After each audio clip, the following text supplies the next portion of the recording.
ಬಾಳಿಗೆ ಬೆಳಕನ್ನು ನೀಡು ಬಾಳಿಗೆ ಬೆಳಕನ್ನು ನೀಡು ಭೀಮೇಶ ಭೀಮೇಶ ಪಾಲಿಸೋ ನೀ ಭೀಮೇಶ ಪಾಲಿಸೋ ನೀ ಭೀಮೇಶ.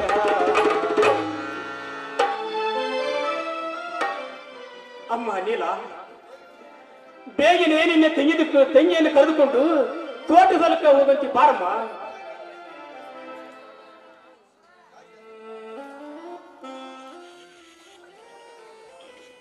ನಡೆಯಿರಿ ಬಾವನರೆ, ತೋಟಕ್ಕೆ ಹೋಗೋಣ. ನಿನ್ನ ಜೊತೆಗೆ ಕಾಮಿಯನ್ನು ಕರೆದುಕೊಂಡು ತೋಟ ಹೊಲಕ್ಕೆ ಹೋಗಮ್ಮ. ಯಾಕಂದ್ರೆ ಹತ್ತಿಗೆ ಮಳಿ ಬಿಸಿಲು ಗಾಳಿ ಅನ್ನೋದು ತಾಕಲಿ ಆಕೆಗೆ. ಕಾಮಿನಿ, ಕಾಮಿನಿ,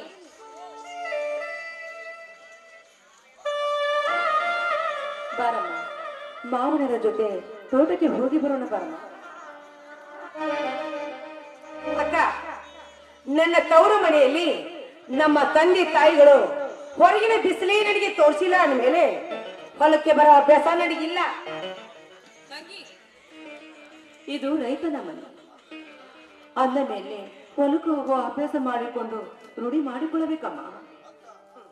ಅಕ್ಕ, ನಾನೊಬ್ಳು ನೌಕರಸ್ಥರ ಹೆಂಡತಿ ಅಂದಾಗ ನಿನ್ನಾಗಿ ಹಳ್ಳಿ ಒಮ್ಮನೆ ಹೆಂಡತಿಯಾಗಿ ನಾನೇ ಮನೆಗೆ ಬಂದಿಲ್ಲ. ಕಾಮಿನಿ, ಈ ಮುಂದಿನ ಪಾಟ್ಯರಿಗೆ ನಿನಗೇನು ಗೊತ್ತಮ್ಮ? ರಾತ್ರಿ ಹಗಲಿ ಮಳಿ ಚಳಿ ಗಾಳಿಯಿಂದ ಈ ಭೂಮಿ ತಾಯಿಯಲ್ಲಿ ದುಡಿದು ಕಣ್ಣಿಗೆ ಎಣ್ಣೆ ತಂದು ನಿನ್ನ ಗಂಡನಿಗೆ ನೌಕರಿ ಕೊಡಿಸಿದ್ದು ಇದೇ ಮುಂದಿನ ಪಾಟ್ಯರಿಗೆನದು ನೆನಪಿರಲಿ ನಿನ್ನ ಮಸ್ತಕ್ಕೆ. ಹಲೋ, ನನ್ನ ಗಂಡನಿಗೆ ನೀವು ನೌಕರಿ ಕೊಡಿಸಿರುತ್ತೆ ತಿಳ್ಕೊಂಡು ನೀವು ಹೇಳಿದಾಗೆ ಕೇಳಿಕೊಂಡು ಹೊಲಕ್ಕೆ ಬರಗೆ ಅಭ್ಯಾಸ ನನಗಿಲ್ಲ. ತಂಗಿ, ನೀನು ಈ ಮನೆಗೆ ಸೊಸೆಯಾಗಿ ಬಂದಿದ್ದು ನಿಜ, ಆದ್ರೆ ಕುಳಿತು ಹೊಂದರು ಕುಡಿಕೆ ಹೊನ್ನು ಸಾಲುವುದಿಲ್ಲ. ನೋಡು, ರೈತರ ಮನೆಗೆ ಸೊಸೆಯಾಗಿ ಬಂದಿರೆ ಅಂದಮೇಲೆ ಅವ್ರು ಹೇಳಿದಂತೆ ಕೈಲಾದಷ್ಟು ನಾವು ಕೆಲಸ ಮಾಡಬೇಕಪ್ಪ ಈ ಮನೆ. ಅಕ್ಕ, ಹೊಲದಲ್ಲಿ ಕೆಲಸ ಮಾಡಿ ಊಟ ಮಾಡಿದ ಗದ್ಗೆಟ್ಟು ಮನೆಯಿಂದ ನಾನು ಬಂದಿಲ್ಲ. ದಿನ ಬೆಳಗಾದ ಸಾಕು ಸಾವಿರಾರು ಮಂದಿಗೆ ಅನ್ನ ಹಾಕುವ ಅನ್ನದಾತನ ಮನೆಯಿಂದ ಬಂದವಳು ನಾನು. ಕಾಮಿನಿ, ನಿನ್ನ ತವರು ಮನೆಯಲ್ಲಿ ಕೋಟ್ಯಾದ ಹೆಸರು ಇರ್ಬೋದು, ಆದ್ರೆ ಹೆಣ್ಣು ಸತ್ತ ಬಿದ್ದು ತುಳಿದ ಮೇಲೆ ಈ ಗಂಡನ ಮನೆಗೆ ಬಂದ ಮೇಲೆ ಹೆಣ್ಣು ನಿಜವಾಗಿ ಭಾರತದ ಈ ಹೆಣ್ಣು ಅಂದ್ರೆ ನಿಮ್ಮ ಮಾತಿನ ಅರ್ಥ ನಿಮ್ಮ ದೃಷ್ಟಿಯಲ್ಲಿ ನಾಳೆ ಕೆಟ್ಟವಳು ತಗೊಳ್ತಾ ಇದ್ದೀರಾ? ತಂಗಿ, ನೀನು ತಪ್ಪು ತಿಳಿದುಕೊಳ್ಳಬೇಡಮ್ಮ.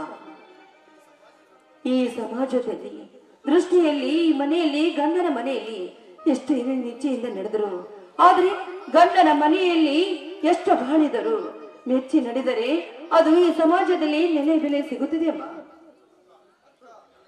ಅಕ್ಕ, ನನಗೆ ನೆಲೆ ಬೆಲೆದ ಬಗ್ಗೆ ಯಾವ ರೀತಿ ಬೆಲೆ ಕೊಡ್ಬೇಕಂತ ನನಗ್ ಗೊತ್ತಿದೆ. ನಿಮ್ಮಿಂದ ಪಾಠ ಕಲಿತುಕೊಂತ ಹೆಣ್ಣು ನಾನಲ್ಲ. ಕಾಮಿನಿ, ನಿನ್ನ ಇಷ್ಟದಂತೆ ನಡೆದುಕೊಳ್ಳಲು ಇದೇನು ಮೈಸೂರು ಮಹಾರಾಜರ ಸಂಸ್ಥೆ ಅಲ್ಲ, ಇದು ಪಕ್ಕ ರೈತನ ಮನೆ ಅನ್ನೋದು ನೆನಪಿರಲಿ ನಿನಗೆ. ಮಾವನವರೇ, ನೋಡು, ರೈತನ ಮನೆ ಅಂತ ಕೊಚ್ಕೊಳ್ತಾ ಇದ್ದೀರಾ. ನಾನೇನು ನಿಮ್ಮ ತಮ್ಮನಿಂದ ಓಡಿ ಬಂದವಳಲ್ಲ. ಕೋಳಿಗೆ ತಾಳಿ ಕಟ್ಸ್ಕೊಂಡು ಈ ಮನೆಗೆ ಮಡದಕ್ಕೆ ಬಂದಿದ್ದೇನೆ, ಅದನ್ನ ಅರ್ಥ ಮಾಡ್ಕೊಳ್ಳಿ. ಗೊತ್ತು, ನೀನೊಬ್ಬ ನೌಕರಿಗೆ ಆಸ್ತಿ ಹೆಂಡತಿ ಏನಂದ್ರೆ ನಿನಗೆ ತಲೆಯಲ್ಲಿ ನೆತ್ತಿ ಮೇಲೆ ಎರಡು ಕೊಂಬು ಬಂದಲ್ಲ. ಈ ಮನೆಯಲ್ಲಿ ಎಲ್ಲರಿಗೂ ಒಂದೇ ಒಂದು ಸ್ಥಾನಮಾನ. ಹೋಗ್ಲಿ ಬಿಡು ಬಾವ, ಕಾಮಿನಿ ಇನ್ನೂ ಚಿಕ್ಕವಳು. ನೋಡು, ಮೇಲಾಗಿ ಈಗ ಹೊಸದಾಗಿ ಬಂದವಳು, ಇಂತೆಲ್ಲ ನಾಳೆ ಆದ್ರೂ ಸರಿ ಹೊಂದಿಕೊಂಡು ಹೋಗುತ್ತಾಳೆ. ಸಸಿಯಾಗಿದ್ದಾಗ ಬಗ್ಗದ ಮರ ಹೆಮ್ಮರವಾಗಿ ಬಗ್ಗಲು ಸಾಧ್ಯತೆ. ಇನ್ನು ಮುಂದ ಈ ದುರಂಕಾರದ ತಾಟಗಿತ್ತಿಂದ ಈ ಮನೆ ತನಕ ಏನು ಕಾಣ್ತಿದೀವೇನೋ ಆ ದೇವ್ರಿಗೇ ಗೊತ್ತು.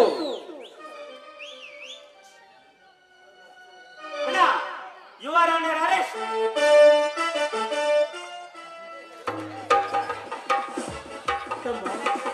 ಇದೇನ ತಮ್ಮ, ಇದು ಈ ನಿನ್ನ ಅಣ್ಣನಂದಿಯ ಹುಡುಗಾಟವೇ? ಇದು ಹುಡುಗಾಟವಲ್ಲ, ಸತ್ಯವನ್ನೇ ನುಡಿಯುತ್ತಿದ್ದೇನೆ. ನಾ ಸತ್ಯವನ್ನೇ ನುಡಿಯುತ್ತಿದ್ದೇನೆ.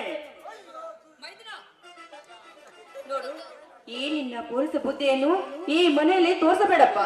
ಅತ್ತಿಗೆ, ನನಗೆ ತುತ್ತು ಅನ್ನ ಕೊಡುವ ನ್ಯಾಯ ದೇವತೆಯ ಮೇಲೆ ಪ್ರಮಾಣ ಮಾಡಿ ಹೇಳುತ್ತಿದ್ದೇನೆ. ತಮ್ಮ, ನೀನು ಅರೆಸ್ಟ್ ಮಾಡುವಂತ ತಪ್ಪು ನಾನು ಏನ್ ಮಾಡಿದ್ದೇನಪ್ಪ?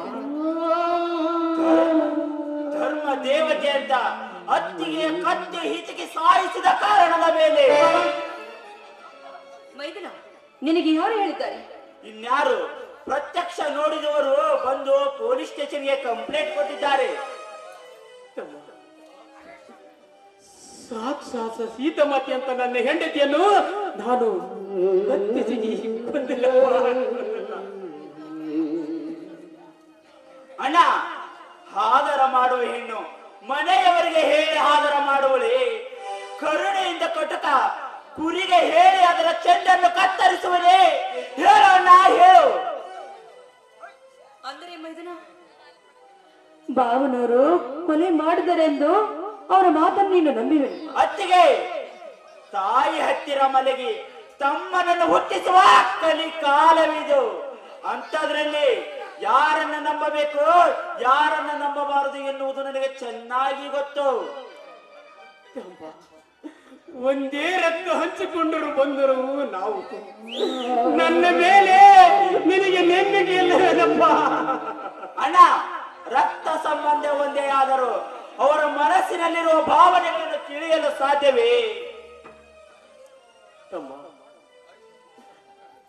ಆಯ್ತಪ್ಪ, ನನ್ನ ಹೆಂಡತಿಯನ್ನು ನಾನೇ ಕತ್ತಿಸಿಗೆ ಕೊಂದೆನಂತ ಆ ನಿನ್ನ ಪೊಲೀಸ್ ಸ್ಟೇಷನ್ಗೆ ಬಂದು ಕಂಪ್ಲೇಂಟ್ ಕೊಟ್ಟವರಾದ್ರೆ ಯಾರಪ್ಪ? ಇನ್ಯಾರು? ಹೇಳು ತಮ್ಮ, ಹೇಳು. ಇನ್ಯಾರು? ಕೃಷಿ ಮಂತ್ರಿಗಳ PA. ಮೈದನ, ಸ್ವಾರ್ಥದ ವಿಷಯವನ್ನು ತುಂಬಿಕೊಂಡು ಆ ನೀಚನ ಮಾತನ್ನು ಕೇಳಿ ತಿಳಿ ನೀರಿನಷ್ಟು ಆ ಸತ್ಯವನ್ನು ಮಣ್ಣು ಕೊಡ್ತಾ ಇದೀಯಾ ನೀ? ಅತ್ತಿಗೆ, ನಾನೊಬ್ಬ ಕಾನೂನು ರಕ್ಷಿಸುವ ರಕ್ಷಕ. ನಮ್ಮ ಸ್ಟೇಷನ್ಗೆ ಬಂದು ಯಾರೇ ಕಂಪ್ಲೇಂಟ್ ಕೊಟ್ಟರು ಆರೋಪಿಯನ್ನು ಪತ್ತೆ ಹಚ್ಚಿ ಅವರನ್ನು ಪೊಲೀಸ್ ಸ್ಟೇಷನ್ಗೆ ಅರೆಸ್ಟ್ ಮಾಡಿ ಕರೆದುಕೊಂಡು ಹೋಗುವುದು ನನ್ನ ಕರ್ತವ್ಯ. ತಮ್ಮ, ನಾನು ಹುಟ್ಟಿ 40 ವರ್ಷ ಆದ್ರೂ ಕೂಡ ಒಂದೇ ಒಂದು ಇರುವಿನ ಕೊಂದಲಪ್ಪ. ಅಂತವನು ನನ್ನ ಹೆಂಡತಿಯನ್ನು ನಾನೇ ಕೊಂದೆನಂತ ನೀನು ನೆಮ್ಮದಿಯೇನೋ? ನೆಮ್ಮದಿಯ ಅಣ್ಣ, ಯಾವ ಹುತ್ತದಲ್ಲಿ ಯಾವ ವಿಷ ಸರ್ಪ ವಾಸ ಮಾಡುತ್ತಿದೆ ಎಂದು ಯಾರು ಬಲ್ಲರು? ಸತ್ಯ ಸುಳ್ಳು ಎನ್ನುವುದು ನ್ಯಾಯಾಲಯ ತೀರ್ಪು ಕೊಡುತ್ತದೆ. ನನ್ನ ಕಾನೂನಿನ ಪ್ರಕಾರ ನಿನ್ನ ಕೈಗೆ ಬೇಡಿಯನ್ನು ಹಾಕಿಕೊಂಡು ಹೋಗಲೇಬೇಕು. ನ್ಯಾಯಾಲಯ, ಕಾನೂನು, ನ್ಯಾಯಾಲಯ ಎಂದು ಇದು ನೆಪ ಮಾತ್ರ. ಸತ್ಯ ಇದ್ದಿದ್ದನ್ನು ಸುಳ್ಳು ಹೇಳಿ ಲುಚ್ಚ ರಾಜಕಾರಣ ಮನೆ ಅಂಗಳದಲ್ಲಿದೆ. ಧರ್ಮದಿಂದ ಬದುಕುವ ಮಾನವಂತರ ಮಾನವನ್ನು 3 ಕಾಸಿಗೆ ಮಾರಿ ಶಿಕ್ಷೆ ನೀಡುತ್ತದೆ ಈ ನಿನ್ನ ಕಾನೂನು. ಅಣ್ಣ, ನೀನು ಏನೇ ಹೇಳುವುದಿದ್ದರೂ ಒಂದು ನ್ಯಾಯಾಲಯದಲ್ಲಿ ಹೇಳು, ನನ್ನ ಮುಂದೆ ಅಲ್ಲ. ತಿಳಿಯಿದೆ ನಿನಗೆ? ನ್ಯಾಯ ಉಳಿದಿದೆ ಎಲ್ಲಿ? ನ್ಯಾಯ ಸಿಗುವುದು ಎಲ್ಲಿ?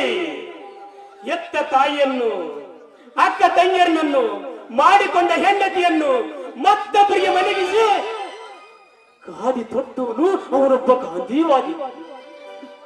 ನಮ್ಮ ದೇಶದಲ್ಲಿ ಭ್ರಷ್ಟಾಚಾರ ಊದಿ ನಾಯಿ ಕುಡಿದು ನಾಯಿ ಅಂತ ಕೂಗಿದ್ರೆ ನಾನೊಬ್ಬ ಅಣ್ಣ ಹಜಾರಿ ಅಂತೆ ನ್ಯಾಯದಲ್ಲಿ ನ್ಯಾಯ ಕೇಳಿದ್ರೆ ನನಗೆ ನ್ಯಾಯ ಸಿಗುವುದಿಲ್ಲ ಅಂತ ಹೇಳ್ತಾರೆ ತಮ್ಮ. ನನಗೆ ನ್ಯಾಯ ಸಿಗುವುದಿಲ್ಲ ಅಂತ ಹೇಳ್ತಾರೆ. ಆ ಭ್ರಷ್ಟ ರಾಜಕಾರಣಿಗಳಿಗೆ ಮೋಸದ ಮಾತಿಗೆ ಮರಳಾಗಿ ಒಡ ಹುಟ್ಟಿದ ಅಣ್ಣನು ಕೊಲೆ ಮಾಡಿದೆನೆಂದು ನಿನ್ನ ಮನಸ್ಸಾದ್ರೆ ಹೇಗೆ ಒಪ್ಪುವುದು? ನೀಲ, ಇವತ್ತು ಕಾನೂನು ಕಾಪಾಡುವ ರಕ್ಷಕರು ನರಭಕ್ಷಕರಾಗಿ ಈ ದೇಶದಲ್ಲಿ ಸತ್ಯ, ಧರ್ಮ, ನ್ಯಾಯ, ನೀತಿಯಿಂದ ನೊಂದಾದೀಪ ಉರಿಯುತ್ತಿರುವ ಆ ಸೂರ್ಯನ ತರ ಉರಿಯುತ್ತಲೇ ಇದೆ. ಅಣ್ಣ, ನಿನ್ನ ಗೊಡ್ಡು ಮಾತಿಗೆ, ನಿನ್ನ ಬುದ್ಧಿ ಮಾತಿಗೆ ಕಿವಿಗೊಡೋನು ನಾನಲ್ಲ. ಮರ್ಯಾದೆಯಿಂದ ಕೈಗಳನ್ನು ಮುಂದೆ ಮಾಡಿದರೆ ಒಳ್ಳೆಯದು. ಇಲ್ಲವಾದರೆ ಅಣ್ಣ ಅಣ್ಣ ನೆಮ್ಮದಿಯನ್ನು ಮರೆತು ಒದ್ದು ಜೈಲಿಗೆ ಎಳೆದುಕೊಂಡು ಹೋಗಬೇಕಾಗುತ್ತದೆ.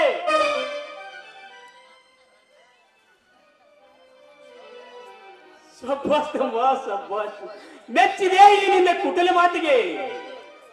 ನಿನಗೆ ರಕ್ತ ಸಂಬಂಧಿಕಂತ ಆ ಸರ್ವೇಂದ್ರ ಅಣ್ಣ ನಿನ್ನನ್ನು ಈ ರೀತಿ ಮಾತನಾಡೋಕೆ ಹಚ್ಚಿದೆಯಪ್ಪ.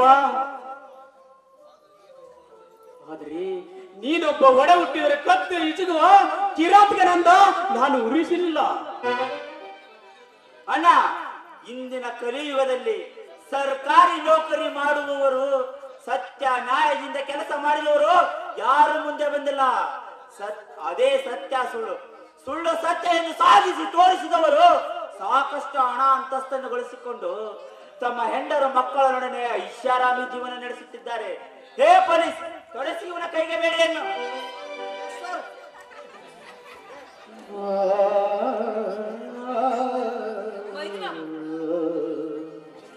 ನೋಡು ಮೈದನ, ನೀನು ತಪ್ಪು ತಿಳಿದುಕೊಂಡಿದ್ದೀಯ.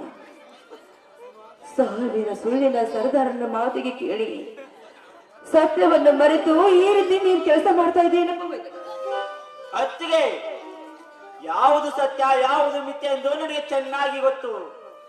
ಇಡೀ ಸಮಾಜವೇ ಇವನೇ ಕೊಲೆಗಾರನೆಂದು ಊರ ತುಂಬ ಸಾರಿ ಸಾರಿ ಹೇಳುತ್ತದೆ. ಮೇಲಾಗಿ ನನ್ನ ಮೇಲಿನ ಅಧಿಕಾರಿಗಳು ನನಗೆ ಒತ್ತಡ ಏರುತ್ತಲೇ ಇದ್ದಾರೆ. ಬೆನ್ನಿಂದ ಹುಟ್ಟಿದನಿಗೆ ನನ್ನ ಮೇಲೆ ನೆಮ್ಮದಿಯಿಲ್ಲ ಅಂದ ಮೇಲೆ ಈ ಸಮಾಜ ಆ ಪಾಟೀಲ ನಿಷ್ಕರ್ಗಳು ನನ್ನ ಮೇಲೆ ಅಪರಾಧ ಹೊರಿಸುವುದು ಏನು ಮಹಾ? ಇಂದಿಲ್ಲ ನಾಳೆ ಸತ್ಯಾಂಶ ತಿಳಿದ ಮೇಲೆ ನಿನ್ನ ಕೈಯಾರ ತುಡಿಸಿದ ಈ ಕೈಗೆ ನಿನ್ನ ಕೈಯಾರ ತೊಡಿಸಪ್ಪ ನನಗೆ ಕಬ್ಬಣದ ಬೇಡಿಯನ್ನು. ನಿನ್ನಂತ ನೀಚನ ಕೈಗೆ ಬೇಡಿ ತೊಡಿಸಲು ನನಗೆ ಅಸಹ್ಯವೆನಿಸುತ್ತದೆ. ಹೇ ಪೊಲೀಸ್, ಕೈಗೆ ಬೇಡಿಯನ್ನು.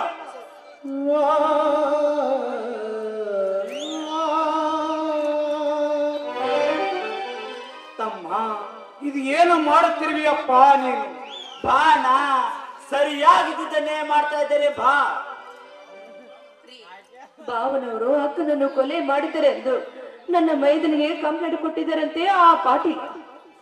ಏ ಪಾಟೀಲ, ನನ್ನ ತಮ್ಮಂದರಲ್ಲಿ ಬೆಂಕಿ ಹಚ್ಚುವ ಕೆಲಸ ಮಾಡಿದೆಯೇ ಬಂಡನೆ. ಈಗಲೇ ಬರುತ್ತೇನೆ ನಿನಗೆ ನರಕದ ದಾರಿ ತೋರಿಸಲು. ನಿಲ್ಲು. ಒಂದೇ ರಕ್ತ ಹಂಚಿಕೊಂಡು ಸೋದರರೇ ನಾವು. ಹಣವಂತರ ಕೈಗೊಂಬೆ ಆಗಿ ವಿದ್ಯೆ ಕಲಿಸಿ ದೊಡ್ಡ ಅಧಿಕಾರ ಮಾಡಿ ಅವನ ಕೈಗೆ ಕಬ್ಬಣದ ಬೇಡಿಯನ್ನು ತೊಡಿಸೋದು, ಮತ್ತೊಬ್ಬರ ಮೇಲೆ ಅರಿಯೋದು ಏನು ಮಹಾ? ಸುರೇಂದ್ರ, ನಿನಗೆ ಆ ಭೀಮೇಶ್ವರ ಒಳ್ಳೇದು ಮಾಡಲಿಕ್ಕಮ್ಮ. ಇದರಲ್ಲಿ ಒಳ್ಳೆಯದು ಕೆಟ್ಟದು ಎನ್ನುವ ವಿಚಾರ ನನಗೆ ಬೇಕಾಗಿಲ್ಲ. ನನ್ನ ಕರ್ತವ್ಯ ನಾನು ಮಾಡ್ತಿದ್ದೇನೆ ಅಷ್ಟೇ. ಕರ್ತವ್ಯ ಎಲ್ಲಿದೆ? ನೀವು ಹಿಂದಿನ ಯುಗದಲ್ಲಿ ಕರ್ತವ್ಯ ಕಾನೂನು. 10 ಕೊಲೆ, 100 ರೇಪ್ ಕೇಸು, ಸಾವಿರಾರು ದರೋಡೆ ಮಾಡಿ ಜೈಲಿಗೆ ಬಂದವರು ಪೊಲೀಸ್ ತುಂಬುವವರು ಹಣ ಕೊಟ್ಟರೆ ಸಾಕು.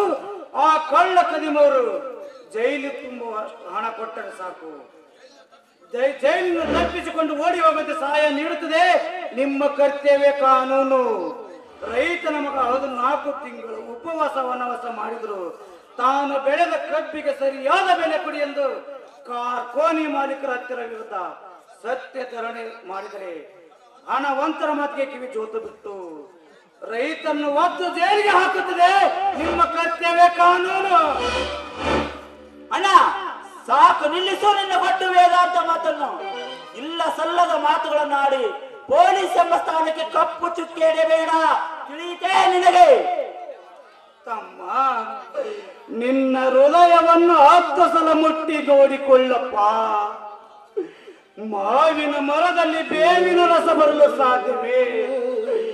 ಒಬ್ಬ ದೇವ ಮಾನವ ಕೊಲೆ ಮಾಡಲು ಸಾಧ್ಯವೇ?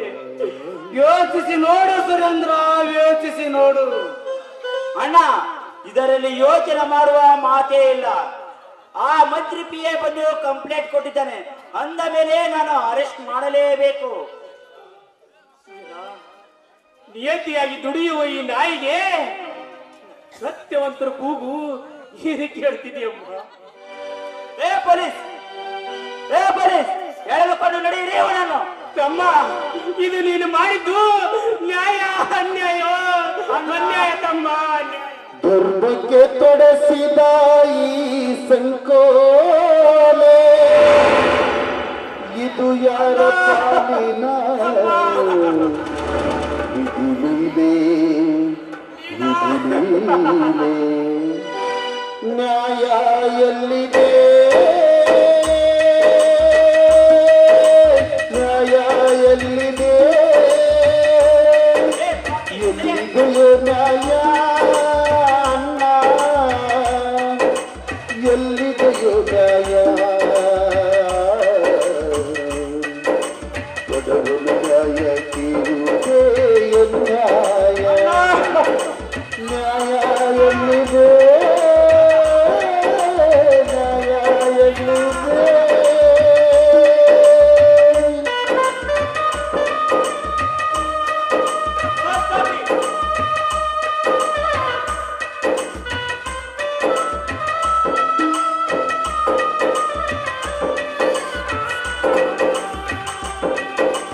ಎಲ್ಲಿದೆಯೋ ನ್ಯಾಯ ಅಣ್ಣ, ಎಲ್ಲಿದೆಯೋ ನ್ಯಾಯ? ಕೊಡಬನ ನ್ಯಾಯ